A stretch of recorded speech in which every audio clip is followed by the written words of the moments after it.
Cak Kuih Tiaw tahu ni mampu tutup kedai. Hai hamba, video ni agak panjang tau. Hamba jangan lupa tengok sampai habis, okey? Okey, first kali hamba sediakanlah kicap-kicap ni. Lepas tu hamba ambil gula lebih kurang 1 mangkuk, hamba masukkan dalam jang. Masukkan sos tiram, masukkan kicap manis lebih kurang setengah botol, masukkan kicap masin setengah botol. Lepas tu hamba ambil kicap pekat lebih kurang 1/3 botol. Lepas tu hamba picit ni kicap cayak sikit, cap ayam Peru, masuk setengah botol. Lepas tu masukkan Ajinomoto lebih kurang 250 gram. Masukkanlah sedikit serbuk pati ayam 1 mangkuk. Lepas tu barulah hamba tuang air panas. Tuang lebih kurang 1 jam ni kan, kacau-kacau. Lepas kacau macam ni, hamba ambil jam lagi 1, hamba buat macam ni. Tarik dia sampai dia larut, okey? Resepi ni dia memang laju tau, tapi hamba kena jangan lupa untuk save dulu, nanti hilang. Lepas dah larut, hamba masukkanlah dalam botol besar macam ni. Botol ni lebih kurang dalam 5 liter macam tu. Hamba penuhkan dia, okey? Lepas tu hamba masukkan air panas, penuhkan dia, okey? Penuhkan situ, cheers situ. So dapatlah pati dia lebih kurang 5 liter. So yang ni kita nak tunjukkan cara guna dia. Hamba isi 1 cawan, nisbah dia 1 cawan kicap bersamaan 1 cawan air panas. Okey, yang ni cara nak bancuh kicap dia, okey? Okey, part yang paling penting sekali. Pemilihan kuih penting tau. Ambil kuih yang halus macam ni. Aku pakai kuih halus macam ni lagi seronok. Kalau pakai tebal tak syok, nanti dia kembang. Pakai halus sudahlah.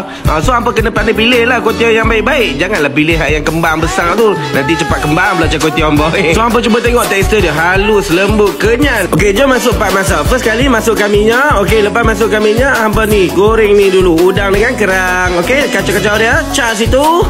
Lepas tu masukkan sayuran dan juga cili bol. Lepas tu masukkan kicap. Lepas tu buburlah kuih tiaw. Lepas tu pecahkanlah telur lebih kurang sebiji. Cak situ. Kacau-kacau cepat-cepat. Lepas tu dah siap dah cak kuih tiaw kita. Bismillahirrahmanirrahim. Nak sedap kan? Dia udang fresh. Manis udang. Rasa kicap-kicap memang best. Kita makan resepi ni. Okey? Jangan lupa share resepi ni bagi orang lain semua. Okey? Selamat mencuba.